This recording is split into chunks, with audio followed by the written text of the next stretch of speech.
Wednesday, December 8 marked a new chapter for Germany, bringing to an end 16 years of government by Angela.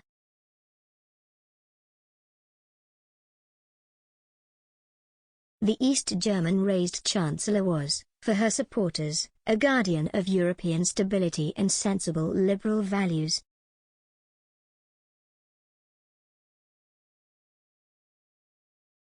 For her detractors, however, Merkel's perceived fence-sitting stored up untold problems for the future, problems now in the entree of new Chancellor Olaf Scholz.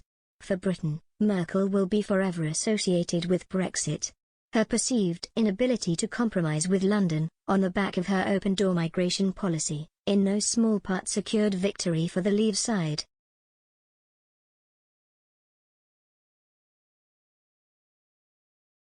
For Southern Europe, meanwhile, Merkel was the uncompromising Iron Lady of German dominance dressed up as fiscal responsibility.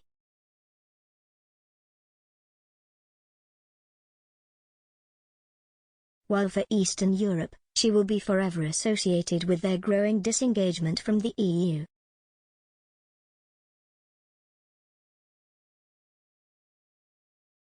In an article for the Sunday Express to mark her departure, Hungarian Prime Minister Viktor Orbán criticized Merkel's decision to open Germany to refugees, while revealing his suspicion of the new, left-wing German government's pro-immigration, pro-gender, federalist, pro-German Europe agenda, before adding that the era of ambiguity, stealth politics and drifting has ended with Merkel.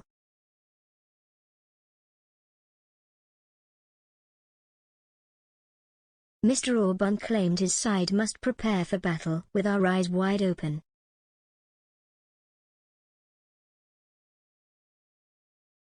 Germany rode a wave of prosperity under Merkel, beneficiaries as much as anything from the euro as well as outsourcing much of the country's industry to Eastern Europe.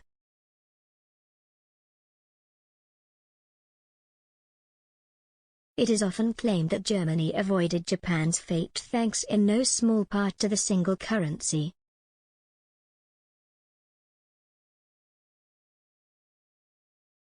Yet, while Japan, despite losing some ground to its neighbors, retained a digital edge, Germany's more analog economy largely missed the boat in the breakthrough technologies of the digital era.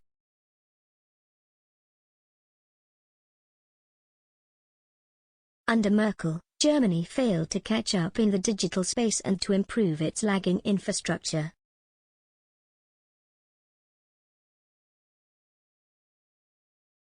It will be an incredible balancing act to become a low-carbon economy given the dominance of its traditional industries, as well as the lack of infrastructure to achieve its climate goals.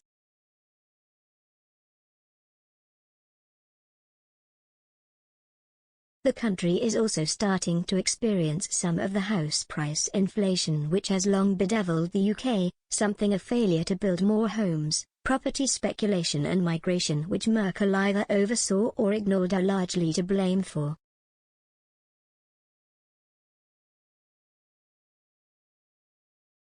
Merkel also phased out nuclear energy, even though that decision has made it harder for Germany to wean itself off fossil fuels.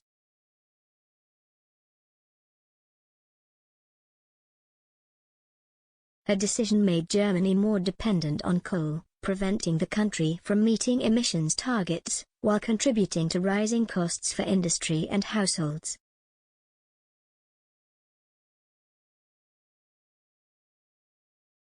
Germans may ask how their government plans to keep the lights on once its coal and nuclear power stations are finally closed.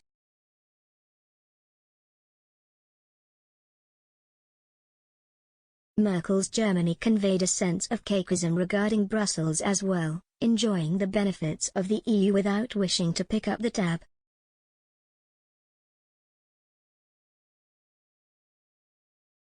Any willingness to pay the bills now will likely be further reduced as Germany grapples with its own infrastructure shortcomings, while playing catch-up with tech-savvy rivals.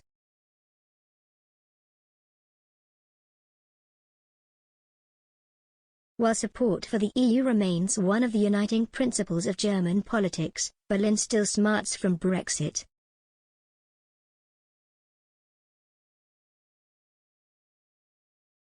Next year's French presidential election is likely to be watched closely, as Germany's long-standing ally becomes more defiantly nationalistic.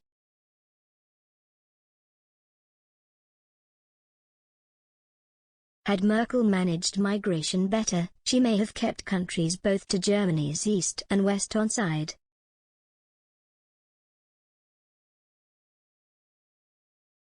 Alas, a new Europe may be emerging thanks to these failures.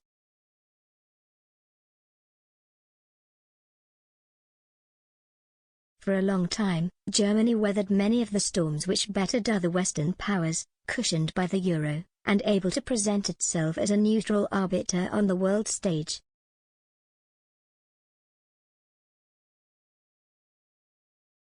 Today, Germany must manage the consequences of its previous government's mistakes. On the economy, on foreign policy and on the EU itself, the chickens may be about to come to roost.